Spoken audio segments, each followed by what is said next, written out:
for your F1 visa interview? Or what if I were to tell you that there's a mass visa rejection going on? Hey mom, Mataji!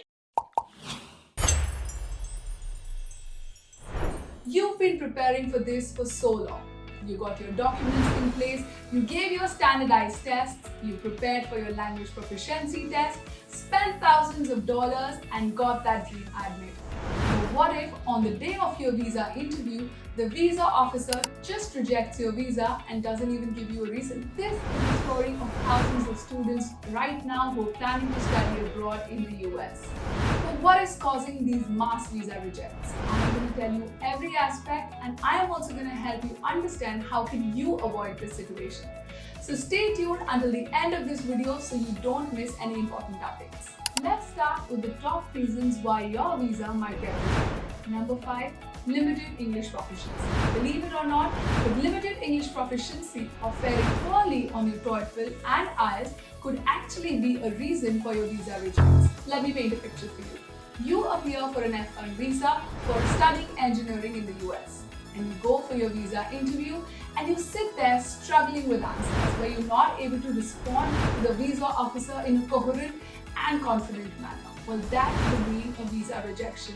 On what grounds? I'll tell you. It raises concerns about your ability to understand and comprehend academic lectures and to be able to give your valuable inputs if you struggle with language so much. If your language skills are deemed insufficient, the visa officers might be in doubt about your performance in your academic courses and your ability to be able to successfully finish it. It might also worry them about your potential to integrate in the university campus and the environment of an English-speaking community. Number 4. Lack of financial freedom. Now, there are several reasons for this. The most primary being insufficient bank balance, closely followed by a bank statement that doesn't clearly state your financial status. Then, of course, a huge amount of money that's deposited into your bank account and your inability to be able to prove it or to be able to communicate why your bank balance looks a certain way to the visa officer. There could be many more reasons, but this is more than enough to get your visa application rejected. It doesn't matter which college or university you're applying to, or if you have enough funds in your bank account. If you're not able to properly demonstrate it in your papers and to be able to confidently communicate it to your visa officer, chances are that you'll have to face visa rejection. Another common reason for having visa rejects is having blood relatives in the US. For example, if you have a brother or a sister in the US that are directly related to you and they're on their way to receiving a PR or have already received it, it sounds like you're somebody who's trying to move to the US. It looks like the perfect plan, doesn't it?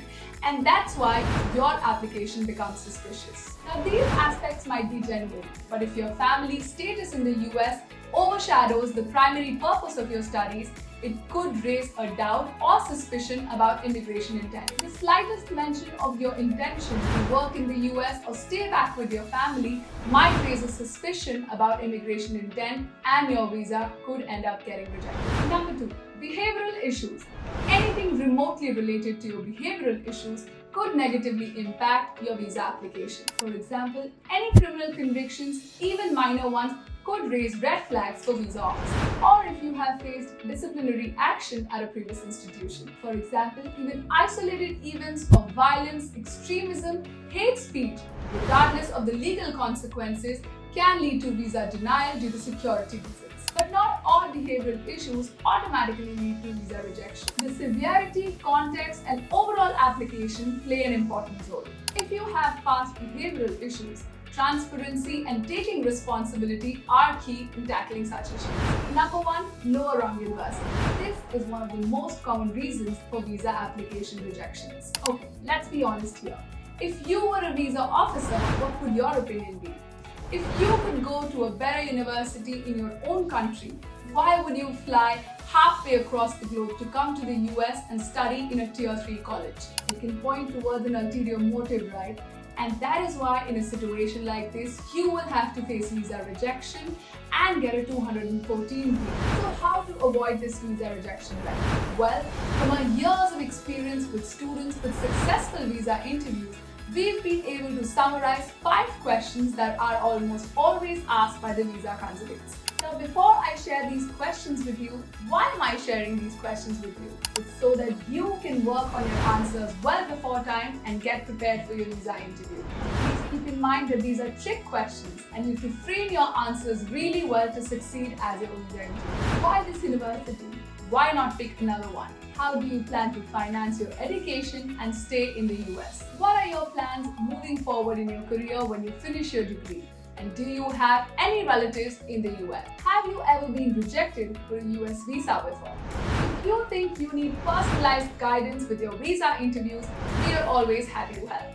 Our proven track record of success with 98% visa approval rate speaks for itself. Our experts will guide you every step of the way, from understanding your requirements to helping you build confidence through mock interviews. To learn more, click on the link available in the description box now. That's all for today's video. I hope you got a glimpse into the reasons for mass visa rejections and strategies you can use to avoid them. Remember to work through the questions we just discussed and plan your next steps carefully. If you enjoyed watching this video, hit that like button and subscribe to our channel. We'll see you in the next video. And until then, happy studying.